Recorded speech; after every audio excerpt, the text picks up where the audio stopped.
Hola, bienvenidos a este canal, Estudiando la Biblia con Awilda. Te habla Awilda Costa y te invito a que me acompañes a otro poderoso estudio de la palabra. En el día de hoy vamos a dar comienzo al capítulo 3 según el Evangelio de Marcos. Así que si tienes tu Biblia, te pido que me acompañes en la lectura y vamos a comenzar desde el primer versículo. Y dice así la palabra del Señor.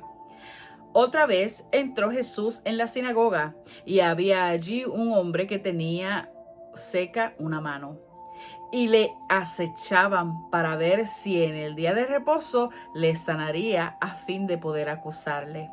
Entonces dijo al hombre que tenía la mano seca: levántate y ponte en medio. Aquí nosotros vemos un cuadro que continúa hablándonos de este grupo de religiosos judíos que están observando a Jesús en cada movimiento de él, está siguiendo a Jesús por todas partes, a ver cómo Jesús camina y hace las cosas que hace para poderle acusar. Aquí llegó el día de reposo nuevamente, estamos hablando de un sábado, estamos hablando del día que ellos se reunían en las sinagogas para leer de la palabra, para estudiar la palabra, y dice que aquí la palabra que había un hombre con una mano seca. Él tenía la mano totalmente inmóvil. Entonces ellos encontraron aquí esta oportunidad para tentar a Jesús, para ver si Jesús se atrevía a hacer una sanidad en un sábado.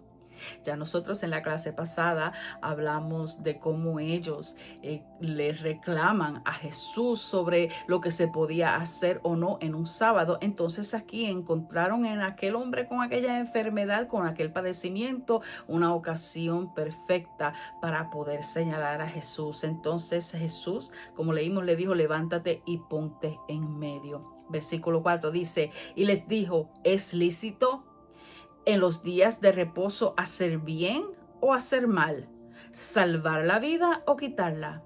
Pero ellos callaban. Entonces, mirándolos alrededor con enojo, entristecido por la dureza de sus corazones, dijo al hombre: extiende tu mano. Él la extendió y la mano fue restaurada sana. Aquí Jesús sabe lo que está sucediendo. Jesús sabe cuál es el movimiento que hay en este grupo de religioso, de líderes religiosos, aquí vemos los fariseos, aquí vemos constantemente los escribas también oponiéndose a todo lo que Jesús está haciendo. Ellos encontraron esta oportunidad y Jesús toma a aquel hombre y le dice: levántate, ponte en medio. Él quería que todos vieran lo que él iba a hacer. Él quería que aquello fuera la atención, porque él iba a traer una enseñanza sobre lo que allí estaba sucediendo. Y la pregunta fue: ¿es lícito en el día de reposo hacer el bien o hacer el mal? Entonces dice aquí que aquellos hombres, todos los que estaban allí en la sinagoga, se callaron. No le pudieron dar una respuesta, porque dentro de sus corazones ellos sabían la respuesta era hacer el bien, pero por sus tantas costumbres y por sus tantas prácticas religiosas, ellos habían hecho del sábado un ídolo. Olvidaron que el sábado era una bendición que fue dada al hombre para descanso. Entonces aquí Jesús toma a aquel hombre y le dice que extienda la mano. Pero antes de extender la mano, aquí la Biblia en el versículo 5 nos dice que él mirándolos con enojo. Esta es una de las pocas veces que nosotros encontramos que Jesús está enojado. Aquel enojo, aquí dice que era... estaba entristecido por la dureza de los corazones de aquellos hombres.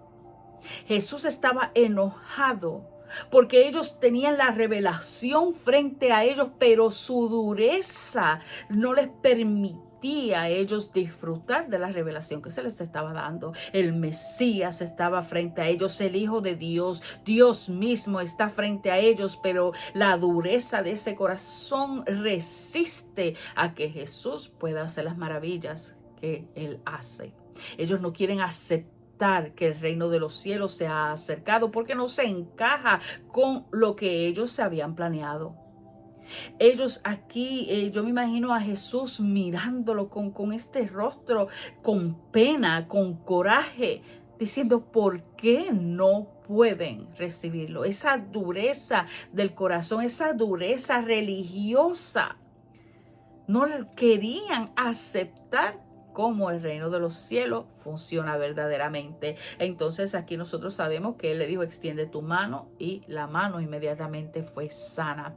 En el movimiento, cuando él obedeció a la voz de Jesús, la sanidad fue hecha. Y dice el versículo 6, y salidos los fariseos tomaron consejos con los herodianos contra él para destruirle. Aquí este grupo religioso, que contaba de la mayoría de los religiosos, se encontraban en el grupo de los fariseos. Muchas veces hemos hablado sobre este grupo extremadamente celoso por la práctica de la ley. Aquí lo vemos tomando consejo con los herodianos. Los herodianos es más un partido político, que ellos son del grupo de Herodes, del rey puesto por el Imperio Romano.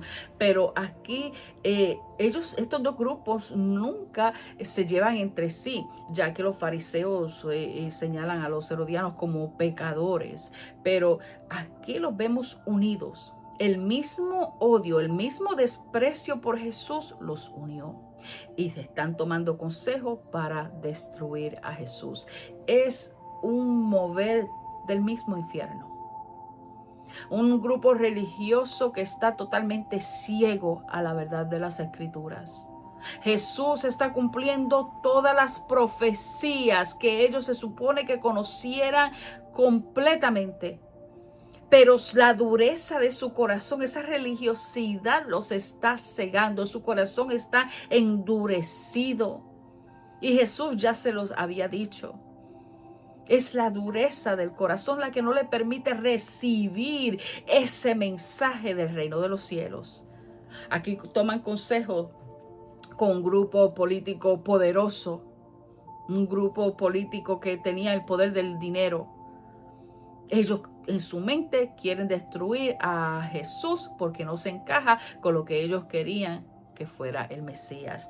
Después dice aquí, vamos a seguir leyendo, en el verso 7 dice, mas Jesús se retiró al mar con sus discípulos y le siguió gran multitud de Galilea y de Judea, de Jerusalén, de Idumea, del otro lado del Jordán y de los alrededores de Tiro y de Sidón, oyendo cuán grandes cosas hacía, y grandes multitudes vinieron a él.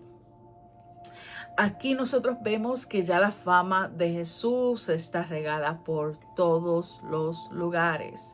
En la área del norte de Galilea nosotros vemos todas las tierras que están alrededor, que personas están llegando de todos estos lugares para escuchar a Jesús, para ver las sanidades, para ver los milagros que Jesús está haciendo. Entonces aquí dice, para ver cuán cosas grandes él hacía. Quizás no le interesaba las buenas nuevas del reino. Quizás lo que querían ver eran los milagros. Quizás tenían necesidad de un milagro. Pero Jesús siempre le predica. Jesús siempre le habla del reino. Y estas personas, ya sea por curiosidad, ya sea porque alguien les contó, ya sea porque tenían una necesidad, todos están llegando a donde Él está. Entonces dice que aquí que Jesús se retiró al mar con sus discípulos. Entonces dice, y dijo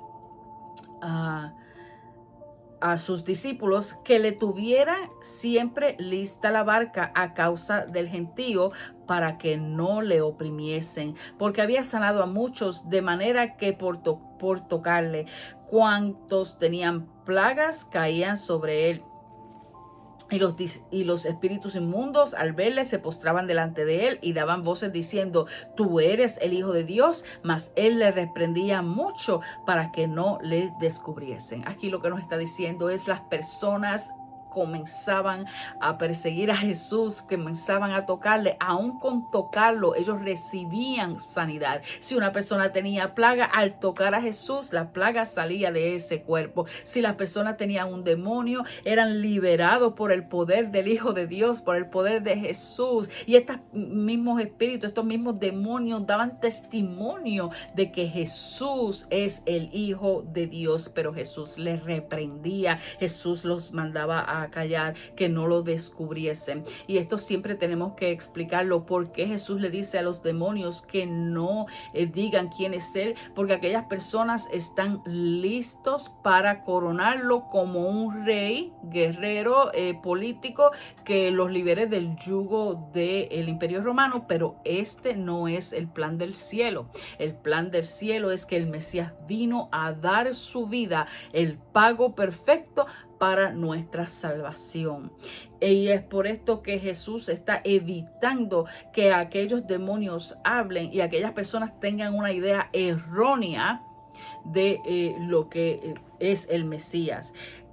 Nosotros vemos todas estas cosas grandes y por eso es que le dice a los discípulos: tengan una barca siempre preparada, cosa de que cuando la gente se aglomere, el poder estar en esa barca y así las personas no puedan atacarlo físicamente.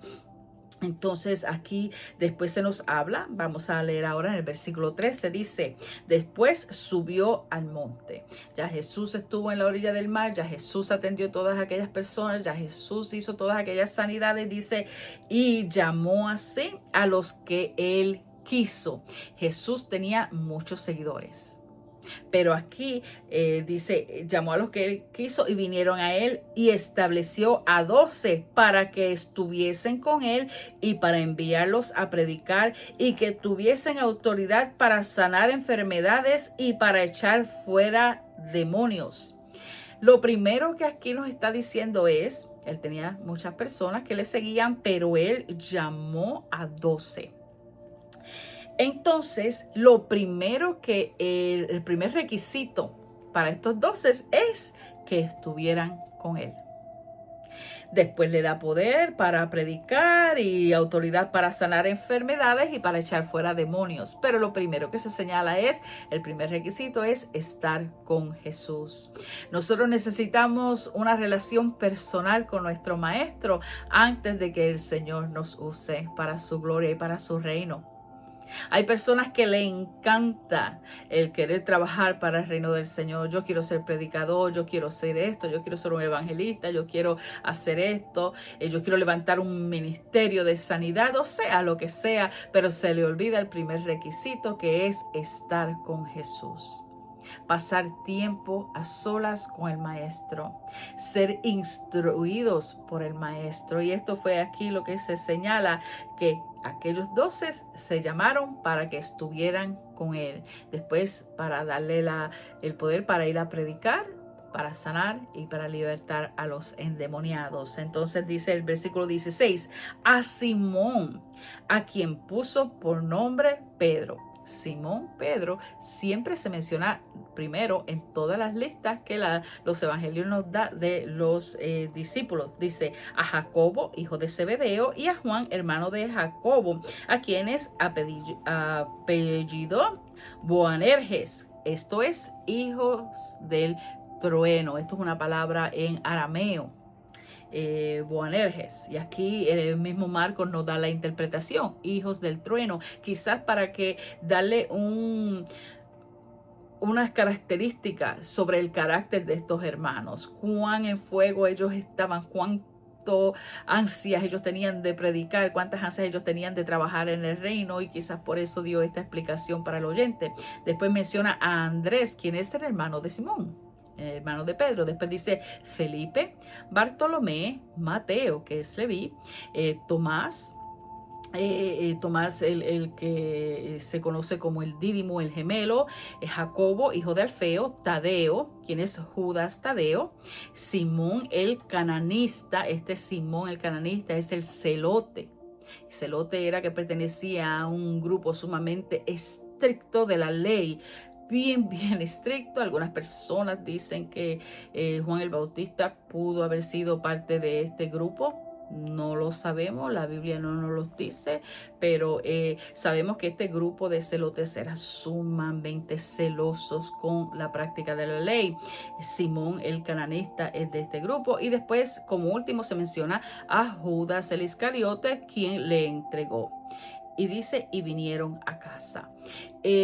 Siempre se menciona a Judas con el apellido o con el nombre de Iscariote. Quizás vino del área de Iscariot, que se encuentra en el sur, y si esto es cierto, entonces Judas era el único discípulo que pertenecía a la región del sur, a la región de Judea, y no como los otros 11 que pertenecían a la región de Galilea. Y aquí dice después que llegaron a casa. Estos hombres fueron separados para trabajar con Jesús. Quizás nosotros vemos aquí 12 hombres sencillos, unos pescadores. Vemos un cobrador de impuestos que había dejado todo por seguir a Jesús.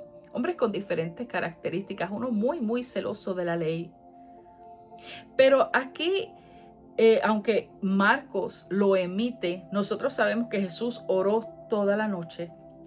Jesús estuvo orando toda la noche ante el Padre para escoger a aquellos 12. Jesús los escogió. Jesús los llamó. Jesús quiere que ellos estén junto con Él. Son sus discípulos. El discípulo no solamente aprende, sino que imita al maestro. El discípulo se aparta. Normalmente ellos caminaban con un tablerito donde ellos escribían detalles, donde ellos escribían las enseñanzas, donde ellos escribían datos importantes de su maestro. Es por eso que nosotros tenemos la revelación de estos evangelios, porque sus discípulos tomaban todas estas notas. Esto fue un llamado sumamente grande e importante, especialmente cuando nosotros leemos el libro de Apocalipsis. Nosotros sabemos que el nombre de estos discípulos, estos apóstoles, estarán allí. Y yo voy a detener la clase hasta aquí. Ya discutimos la primera parte del capítulo 3 según el Evangelio de Marcos. Yo te invito a que si tú conoces a alguien que se pueda beneficiar de estos estudios, que tú le avises que ya este video está disponible. Si tú sabes que alguien se puede beneficiar de estos estudios, comparte este video. Si tú conoces a alguien que está buscando conocer Biblia, aprender de la Biblia, háblale de este canal. Dile que aquí se estudian los evangelios por capítulos y por temas. Si tú aún no te has suscrito, yo te invito a que así lo hagas para que nos ayudes a que este canal crezca. Yo te doy las gracias por estar aquí. Gracias por escucharnos, y te invito a que no te pierdas la próxima clase. Así que nos vemos luego. Dios te bendiga. Bye.